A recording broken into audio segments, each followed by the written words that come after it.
المشهد اللي معانا النهارده بيحصل مع كل البيوت المصريه.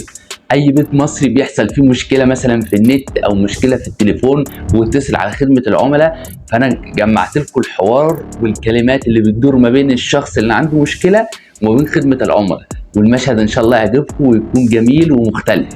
استمتعوا.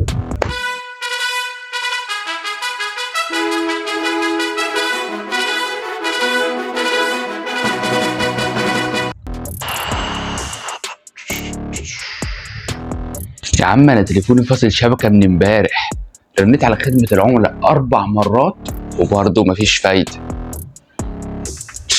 يا عم انا مش عارف اعمل معاهم ايه. يا عم قسما بالله انا هرن عليهم دلوقتي لو مفيش حد عيد الرد عليا والمصحف لا اروح اولع فيهم. ده بقت حاجه غريبه يا عم. ايه اصلا الشبكه دي يا عم؟ ايه الشركه دي اصلا؟ انا مش عارف اعمل معاهم ايه.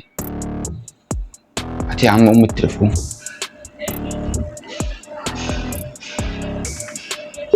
اسمع بقى اللي هيحصل. مساء الخير. مساء الخير، اهلا بحضرتك.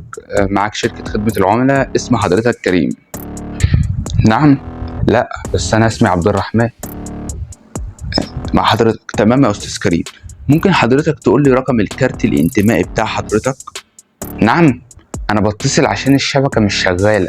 مال الكارت الانتمائي بتاعي يعني؟ مش فاهم يا اسطى. لا خش على الموقع التاني واظبطه. ايوه مع حضرتك يا فندم. حضرتك لازم تدفع فاتورة النت الاول عشان الشبكة ترجع. طيب انا بتكلم عن الشبكة بتاعة الموبايل مش النت يا استاذ، ركز معايا بعد اذنك.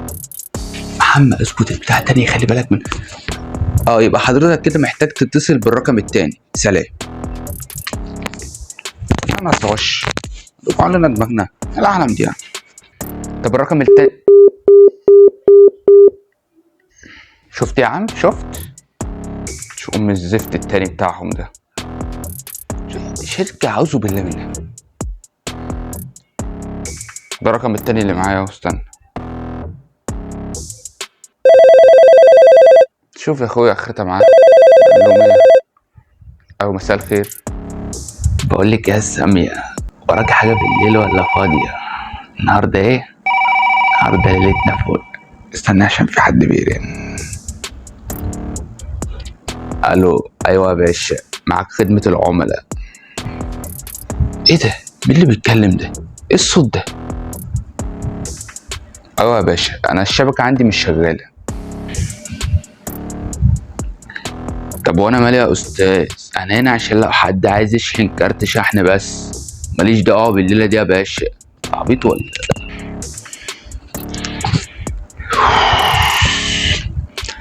طب مين المسؤول عن اصلاح الشبكة يا استاذ؟ المسؤول؟ ده احمد. بس احمد في شهر العسل اتجوز الشبكة يا باشا.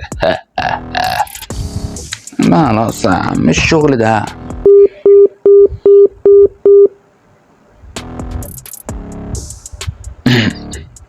الخلاصة الشبكة لسه مش شغالة، بس انا بقيت شاعر وفيلسوف وبعرف اشحن كروت فكة. شكرا. وفي ختام الفيديو اتمنى يكون المشهد عجبكم والفيديو كله عجبكم، ولو عجبكم الفيديو ما تنسوناش من اللايك وتشترك في القناه علشان يوصلك كل جديد. ولو عندك اقتراح لاي مشهد جديد نعمله اكتب لي في التعليقات. وسلام.